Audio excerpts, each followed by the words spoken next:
விஜய் ஆதரவாளர்கள் சிவகார்த்திகேயனை அதிகமா விமர்சிக்கிறாங்க. அதுக்கான அவசியம் என்ன இருக்கிறது? அவரும் போட்டிக்கு வராரு. விஜய்ங்கிறவரு போன தலைமுறையினுடைய ஒருத்தர். அவர் 90களினுடைய தொடக்கத்துல நாளைய தீர்ப்பு என்கிற திரைப்படத்தின் வழியாக அவர் அறிமுகமாகிறார். அந்த காலகட்டமும் மெரினா என்கிற திரைப்படத்துல 2000க்கு பின்னாடி வந்த இவரும் சமகாலத்துக்கு போட்டியாளர்களா? அஜித்தும் விஜயும் தான் சமகால போட்டியாளர்கள். இப்ப சமீபத்துல சிவகார்த்திகேயனுடைய படங்கள் வெற்றி படங்களா மாறிக்கிட்டே இருக்கு.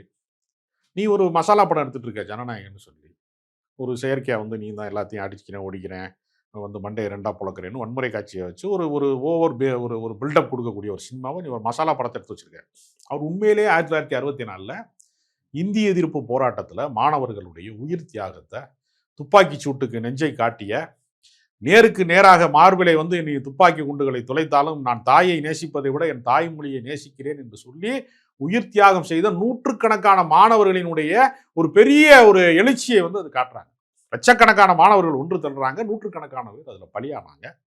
அந்த போராட்டத்தை லைவா காட்டுறாங்க அந்த படத்துல. அப்படிங்கிறப்ப இந்த திராவிட இயக்கம் எப்படியெல்லாம் தியாகத்தை செய்திருக்கிறது. அதனாலதான் கர்ம வீரர் காமராஜர் போன்றவர்கள் கூட இந்த மொழி போராட்டத்தில் அதனுடைய மொழி போராட்டத்தினுடைய எதிர் விளைவாக தான் தோற்று போனாங்க. அந்த வரலாற்றை காட்டுகிற பரப்படம். அப்போ உண்மையான அரசியல் திரைப்படம் என்பது பராசக்தி தான். இது அரசியல் திரைப்படமே கிடையாது. சும்மா வெள்ளச்சட்டை போட்டவனை பூராமே ஒரு சவுக்கு வச்சு அடிச்சு எதுக்குடா நீ எல்லாம் அரசியலுக்கு அப்படிங்கிறாரு. இது ஒருவேளை தாவேகாவுடைய உட்கட்சி கூட்டத்தில் நடக்க வேண்டியது, எதிர்காலத்தில் நடக்க வேண்டிய சீன் எப்பயும் எடுத்துருக்கிறாங்களான்னு சந்தேகமா இருக்கு.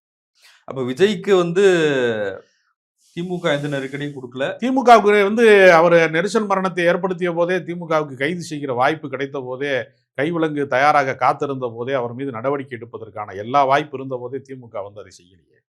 அவரை சீண்டி பார்க்கவோ தீண்டி பார்க்கவோ விரும்பவே இல்லையே. அவர் சவால் விட்ட போது கூட அவர் சவாலை கன்சிடர் பண்ணவே இல்லையே தமிழ்நாடு அரசு. இல்ல புசியானதுலாம் தலைமுறைவா இருந்தார்ல, அது அவங்களா அச்சப்பட்டு ஒளிஞ்சுக்கிட்டாங்க. அரசாங்கம் புசியானந்தை பிடிக்க முடியாதா? ஸ்காட்லாந்துக்கு அடுத்து இருக்கக்கூடிய மிகப்பெரிய காவல்துறை வைத்திருக்கிற ஆளு புசியானந்தை கண்டுபிடிக்க முடியாதா? செல்போன் சிக்னல் கடைசியா இங்கே நிற்கிதுன்னு தெரிஞ்சா எல்லாருமே தூக்கி ஒரே ஜெயிலில் போட்டுக்கலாம். புழல் ஜெயிலில் மொத்த தாவேகாவையும் உள்ள வைக்கிறதுக்கான வாய்ப்பு காவல்துறையை கையில் வைத்திருக்கக்கூடிய முதலமைச்சருக்கு கிடைத்தது. முதலமைச்சர் சின்ன பசங்க, விளையாட்டு பசங்க ஏதோ பண்ணிட்டாங்கன்னு யாராவது தன் சொந்த கட்சிக்காரன் சாவதை விரும்புவானா அவங்களுக்கே இவர் முட்டு கொடுத்தாரு முதலமைச்சர். அதனுடைய விளைவு தான் அவரை திட்டிக்கிட்டே இருக்காங்க டெய்லி. அதனால அவர்கள் அரசியல்ல இன்னும் பயிற்சியே பெறல. அவங்க பால்வாடி பசங்க அப்படின்ட்டு ஓரமாக நின்று வேடிக்கை பார்த்துட்டு இருக்கு திமுக.